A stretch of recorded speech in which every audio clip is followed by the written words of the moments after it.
So money is a complex and hard to cover topic that I'm not entirely qualified to just hand out advice for. And I delayed making this video for a while because I was afraid that I would come off like an egotistical smartass. So I just accepted that I'm always going to sound like an egotistical smartass, and today I'm going to be giving you a teenager's guide to saving money. This video was originally going to also cover getting your first credit cards, how to calculate credit score, why it's all important, but I'm going to make that an entirely separate video, so be sure to leave a like, comment, and subscribe if you want to see that. A little bit of a disclaimer here, I am not a financial expert by any means. I've just done some reading and I've handled a lot of money in my teenage years, so I think I might have some advice to give out. This video is also going to be incredibly brief compared to the complexity and depth that one can go into when talking about finance, so please, if you're curious, if you're interested, at the end of this video, I'm going to be listing off a few books that I think would be great for you to read if it suits you. Without further ado, I think it's a good idea to start off with how much money are teenagers actually making, so how much money are you going to have to handle? This can vary from a lot of things, from minimum wage to honor off the books, how many expenses your parents pay, and who you know, where can you even get a job, how long have you been working? So I'm going to take the average employee near me, which is probably working for about $10 an hour after taxes are considered, which I'm going to guesstimate 15 hours a week during the school year. This is super variable depending on who you are, but the principles that I'm going to talk about in this video will apply to all ranges of income, and this is really just to get some numbers going. So 15 hours a week, $10 an hour, over 36 weeks, that's $5,400 during the school year. Bump it up to 30 hours a week for the summer at the same wage over 16 weeks, and you have $4,800. So grand total, I'm guesstimating a teenager makes $10,200 a year. Again, this is stupid rough math. I'm only using these numbers for examples. Scale everything to you if you're making more or less than that. But I do think it's important to say that $10,000 is not a small amount of money. If you're having that much money go through you, then you're dealing with a decent chunk, especially for someone in high school. Say you saved up for your junior and senior year and you wound up with $20,000, that's a year of college. Or if you invested that money into a retirement account, it would be worth over $480,000. That's right, your $20,000 investment could turn into $480,000 when you retire. That's almost a full retirement. It's because of this basic financial concept, compound interest. And that sounds big and scary, and I can hear you saying, here's Bianchi trying to talk about some smart person shit that no one cares about and nobody needs to know about. But I promise you, this is actually really important, and it can fundamentally change the way you look at the dollar bill that you're holding in your hand. So it's pretty easy to understand that when you put $1 in the stock market, you're going to get more than $1 back. So compound interest is basically, you put money in the stock market, you get that money back plus profit, and then you reinvest it. That's the compounding. You're reinvesting the money that you make over and over and over again. So your $20,000 can make you X amount of dollars, which is going to make you more money and more money and more money. And over the course of a long time, this can grow exponentially. Basically, this means your money works for you. Your money is making you more money. So let's say you waited 10 years to invest your $20,000, you would wind up only making $244,000. That's almost half of what you made when you invested at 18. That's the exponential factor that I was talking about before. Because we're so young, we can have such a head start on this, and giving that $244,000 10 years to make more money can double itself. And listen, I'm not qualified to tell you where to invest, how to invest, and all of that, but if you're interested, again, at the end of the video, I'm going to be listing some books off. Looking at money through the lens of compound interest is important because all of a sudden a $20 bill turns into $240 later on in life. So you got to ask yourself, is this $3 ice cream worth $3 now? And is it also worth $30 when I'm 70. I'm talking hyperbolically here. There is a middle ground, so don't misconstrue me for saying you should never spend any money when you're young, because that's just crazy. But just have the proper perspective that the money you're spending does have value and it would grow in value over time. So let's say I convinced you that your money is valuable and you should be treating it seriously. How much money should you be saving? And how do you save money anyways?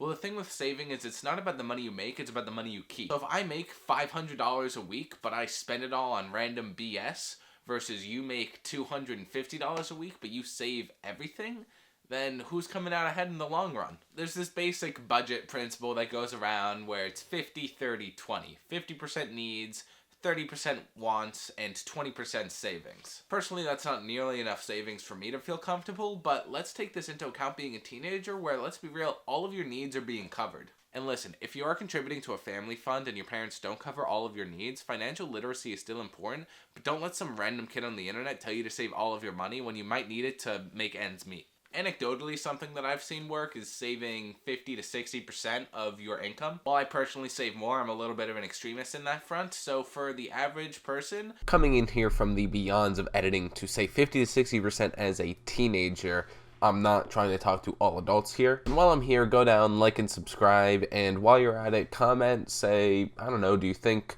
the numbers I throw out at the beginning of the video with how much teenagers can save are completely ridiculous? Because I've seen people save that much personally. I understand some people have sports and school that they might focus more or less on, so everyone is different. I did say to scale it.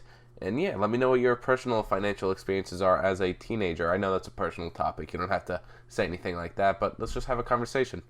50 to 60% is going to be fine. That might come as a bit of a culture shock to someone who spends all of their income, whether it be immediately or over the course of a couple of months. If you just put away half of your money and eventually you have to use it, whether that be for an emergency fund, a down payment on a house, or starting a business, that's going to be super fulfilling to have that money there, as opposed to running around looking for whoever's going to give you a loan. But I do urge caution with just saving 50% or 60% of your income. Eventually, you are going to have to move out of your parents' house and pay for your own expenses, and maybe you're going to have to spend a little bit more than 40 or 50% of your income, and that's okay. But it's important to keep in mind to not give in to lifestyle inflation. Lifestyle inflation is basically, if I give you $100, you'll go and spend $50. But if I give you $1,000, you'll go and spend $500, and you'll achieve the same level of happiness in both scenarios. Money has a diminishing return, and eventually you could make $1 million extra and it's not going to feel too important to you.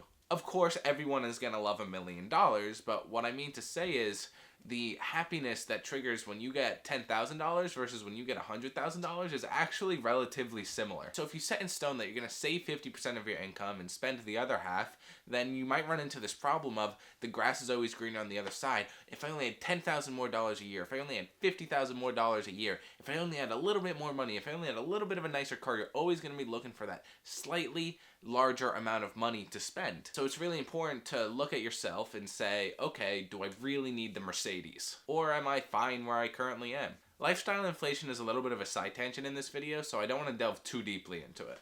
Just take into consideration that you should be saving 50 or more % of your income as a teenager so that you can utilize that money later on in life when it's going to be more fulfilling and more valuable. And be wary of always looking for that next step when you might be content with the amount of money you're making in the present. Because as teenagers, we're kind of limited to the amount of hours we can work a week. Because let's be real, we're not going to be hired for any freelance work anytime soon unless we're talented and starting a business. So if you're already working at one of the best salaries that you can get and you're already kind of working the most amount of hours than you want to work a week, be content with that. And if that means that you need to spend $6 on the student meal instead of $12 on the big boy meal, then you might have to cut back. Cost saving measures like these really add up over time, and they're going to be important all the way into adulthood. I'm going to flash through some tips for saving money, but I think I'm going to make a greater video on this topic. Tip number 1 is your car. If you're looking to get your first car, whether you're 16 or 17, do not buy a BMW or truck. And I'm saying this as a person who has owned a BMW, a truck, and a Volkswagen Tiguan. The BMW was expensive to maintain even though it was good on gas. The truck was a killer on gas and really wasn't too cheap to maintain. And the Tiguan has turned out to be a reliable, good on gas, half-decent mom car. And it kind of sacrifices the cool factor, but it gets the job done and it's not expensive. So to save money, definitely look at your car. Food is another big one. A lot of places have student meals that I would highly recommend taking advantage of. I know at my local Bubbacoos, which is kind of like Chipotle if you don't have one near you, they have $6 student meals, which is 2 tacos, chips, and a drink, all for $6 as opposed to the $12 that it costs you to get a burrito and a drink. I've spent way too much time trying to analyze how much meat and other amenities you're getting for the $6 versus $12, but trust me, it comes out that you're always better off getting the student meal if you can, to the point that if you do want a full burrito, just get 2 student meals. I can make an entire video on saving money at barbecues though. Like seriously, you've spent way too much time there. Another cost saving measure as a teenager is that we are in the last years when friends and family are going to be going all out to get us gifts. So you know when your birthday is, you know when Christmas is. If you can hold out for that new fancy camera or surfboard until someone can buy it for you for Christmas, then that would be great. Of course, results are going to vary highly depending on your family income and whether or not they can shell out big bucks for gifts, but just it's something to keep in mind that you can almost count that as part of your salary, the money that you make when people get you gifts and stuff,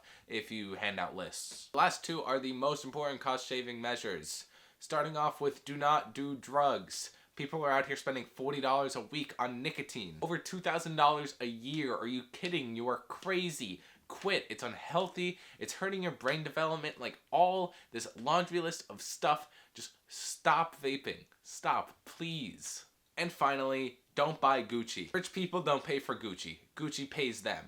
That should be your goal. Your goal should be to be wealthy enough and famous enough that Gucci hands you their belt and says, wear this to market us. When people actually pay for Gucci, let's be real, all they're really doing is fronting. Don't buy Gucci. Overpriced, it's not worth the money, the brand really isn't that cool, and everyone's gonna think you're an asshole if you just flex your Gucci belt all the time. Shout out to my stepbrother who used to flex his Gucci belt all the time. Again, I can make a whole video on saving money in high school, so let me know if you want to see that. Let me know if I should make this a series. I think I'm gonna go over getting your credit card and building a credit score. I could really talk a lot about finances in high school. It's been kind of a passion of mine. And like I promised, here are some books that I would recommend if you're interested in this topic. I'm gonna shoot this off real quick because there's another video coming out with more details. Rich Dad Poor Dad will give you a financial foundation for how you should look at your finances. The 7 Habits of Highly Effective People is a book that you should read for every aspect of life and happens to also help you in business and money. Think and Grow Rich will genuinely give you the tools you need to become rich. Random Walk Down Wall Street is great if you're looking to get started in investing. And The 4-Hour Work Week by Tim Ferriss is another great money-making tool. So guys, that's going to be it for this video. Please be sure to leave a like, comment, and subscribe. All that fun stuff.